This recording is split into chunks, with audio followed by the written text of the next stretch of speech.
El día de hoy vamos a hablar cuáles son los componentes de un diagnóstico enfermero. El diagnóstico enfermero, justamente para poder ser construido, debe de contar con ciertos componentes. ¿Cuáles son estos? Es la etiqueta diagnóstica, la definición del mismo, sus características definitorias, factores de riesgo, factores relacionados, población de riesgo y problemas asociados. La etiqueta diagnóstica es el nombre del diagnóstico que justamente va a reflejar como mínimo el foco del diagnóstico y el juicio enfermero. Término o frase concisa que representa un patrón o señales relacionadas. Es justamente el corazón del diagnóstico. Este diagnóstico puede tener dentro de su estructura ciertos modificadores, ¿no? ¿Verdad? Ejemplos de etiquetas diagnósticas tenemos deterioro de la ambulación, retraso en el desarrollo del niño, dolor agudo, afrontamiento ineficaz, riesgo de hipotermia neonatal, riesgo de lesión, riesgo de sangrado, insomnio, lactancia materna ineficaz, entre otros, ¿no? Estos son simplemente ejemplos de qué etiquetas diagnósticas nosotros tenemos en la NANDA, por supuesto. En cuanto a la definición del diagnóstico enfermero, va a ser justamente una descripción clara y precisa en la cual se va a delinear su significado y que nos va a permitir justamente diferenciarlo de otros diagnósticos que puedan tener cierta similitud. Dentro de los ejemplos de la definición, para poder nosotros diferenciar el uno del otro, podemos tener este ejemplo, ¿no? Que dice déficit de volumen de líquidos o riesgo de déficit de volumen de líquidos. De acuerdo a la situación clínica del paciente, podré determinar cuál de estas dos es, ¿no? ¿Verdad? En el caso del déficit de volumen de líquidos, ya se trata de la situación real del paciente, que en este caso es la disminución del líquido intravascular, intersticial o intracelular. Ya se va a referir a una deshidratación, pérdida solo de agua sin cambios en el sodio. Mientras que cuando existe un riesgo de déficit de volumen de líquidos, como su nombre lo indica, riesgo, es algo que todavía no sucede y que es potencialmente posible, y por ello su definición lo menciona, ¿no? Dice susceptible de sufrir una disminución de volumen de líquidos intravascular, intersticial o intracelular que puede comprometer la salud. Entonces, la definición nos clarifica justamente cuál diagnóstico yo debería seleccionar de acuerdo a la situación de mi paciente. En cuanto a las características definitorias, son evidencias o inferencias observables que se agrupan como manifestaciones de diagnósticos focalizados en problemas o en promoción de salud o en síndromes. Es aquello que yo voy a ver y que yo voy a evaluar en mi valoración de enfermería y que me va a decir qué es lo que está sucediendo con mi paciente, ¿no? ¿Verdad? En este caso, son aquellas situaciones que el paciente me va a decir o su familia me va a decir que tiene, o puede también oírse, tocarse o olerse. Como un ejemplo de características definitorias, estoy trayendo aquí un ejemplo, ¿no? Un casito en el cual vemos que la señora Rosa llega al área de consulta externa presentando en su miembro inferior derecho edema que deja fobia a nivel de tobillo y dorso del pie. La paciente refiere que esta situación la posee desde hace 2 meses. Refiere además dolor e incomodidad, así como debilidad en su pierna que puede hacerla caer incluso. Al valorar el pulso, se perciben disminuidos. El diagnóstico médico de esta paciente es la enfermedad arterial en miembro inferior derecha. El diagnóstico enfermero seleccionado es perfusión tisular periférica ineficaz y la evidencia, pues lo evidenciado por, que son las características definitorias, es disminución de pulsos periféricos, claudicación intermitente y edema. También se puede mencionar las características definitorias como manifestado por y en este caso evidenciado por. Siempre yo debo de determinar esto. Y también algo importante, que no debo confundir el diagnóstico médico con el diagnóstico enfermero.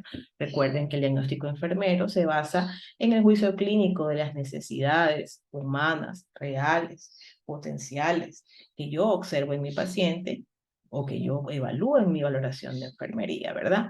Nunca confundamos eso y siempre démosle la prioridad al problema real y al problema más urgente. En cuanto a los factores de riesgo, son factores antecedentes que aumentan la susceptibilidad de una persona, cuidadora, familia, grupo o comunidad a una respuesta humana indeseable. Estos factores deben ser modificables por intervenciones independientes de enfermeras y siempre que sea posible las intervenciones deben estar orientadas a estos factores. Obviamente, si yo estoy diciendo que existe un factor de riesgo, yo debo de escoger una intervención que me ayude a paliar ese factor de riesgo. Yo no puedo tomar otro tipo de intervenciones que no tengan nada que ver con mi paciente. Entre los ejemplos de factores de riesgo, traigo otro ejemplo, otro caso. El señor Carlos ha estado internado en el área de cuidados críticos por más de un mes. Durante el mismo tiempo ha tenido instalada una sonda vesical y para poder retirársela ya se ha realizado ejercicios vesicales, ¿no? ¿Verdad? Se retiró la sonda, pero el paciente, al tener esta condición de haber estado un mes con una sonda vesical y todo lo demás, yo debo de darme cuenta que existe un riesgo, ¿no? Y ese riesgo es justamente el diagnóstico enfermero de riesgo de retención urinaria.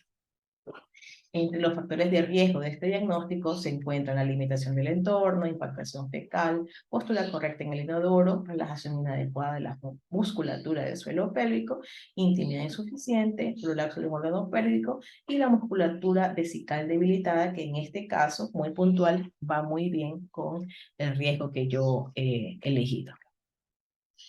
Dentro de los factores relacionados se podría mencionar que es la causa del diagnóstico. ¿Qué etiología tiene este diagnóstico? Son los factores antecedentes que han mostrado poseer un patrón de relación con la respuesta humana, con el diagnóstico enfermero. Estos factores se pueden describir como asociados con, relacionados con o contribuyentes a esa respuesta. Estos factores deben ser modificables, pueden ser inmodificables por intervenciones independientes enfermeras y siempre que sean posibles las intervenciones deben ser orientadas a ellos, tal como lo habíamos mencionado en el ejemplo anterior. Aquí tengo otro casito, el señor Roca, quien está conectado a un tubo de oxígeno, al recabar la gasometría arterial, revela hipoxemia e hipercapnia. El señor Roca, luego de la valoración de la enfermería, posee un diagnóstico enfermero de deterioro del intercambio de gases. Entre los factores relacionados de este diagnóstico está limpieza ineficaz de las vías aéreas, dolor, patrón respiratorio ineficaz, que en este caso, al tener este señor un tubo de oxígeno, quiere decir que no está oxigenando bien y que yo debo de averiguar cuál es la causa de esta problemática que no oxigena bien, que puede ser insuficiente cantidad de oxígeno, quizás tenga secreciones respiratorias y deba necesitar aspiración de las mismas, o también pueden ser problemas metabólicos, pero en este caso, de forma simulada, vamos a decir que el factor relacionado es la limpieza ineficaz de las vías aéreas. En cuanto a los problemas asociados, son aquellos diagnósticos médicos, procedimientos diagnósticos o quirúrgicos, dispositivos médicos o agentes farmacológicos que no son modificables por intervenciones independientes de la enfermera y que ya son problemas de base del paciente, ¿ya? Esos son los problemas asociados.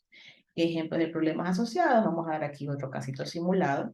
El caso de José, de 35 años, que posterior a una caída de al menos 5 metros ha sido diagnosticado con un traumatismo raquimedular. Pero de acuerdo a los estudios que deben ser realizados, estudios por imágenes, se ha pedido que no exista movilización del paciente y que si lo van a hacer por algún cambio de pañal o alguna cuestión que haya que hacer, se haga movimiento en bloque. El diagnóstico enfermero de este paciente es el deterioro de la movilidad física. Y en el caso de él, el problema asociado a este diagnóstico va a ser justamente la restricción de la movilidad prescrita, ¿ya? Por el problema del traumatismo raquimedular. Bueno, esa ha sido mi intervención. Espero que haya quedado claro los componentes del diagnóstico enfermero y me despido recordándoles que puedan suscribirse a nuestro canal de YouTube de la carrera de enfermería Universidad de Guayaquil, con el que van a tener muchísima información importante para la formación académica y profesional de enfermería. Muchísimas gracias.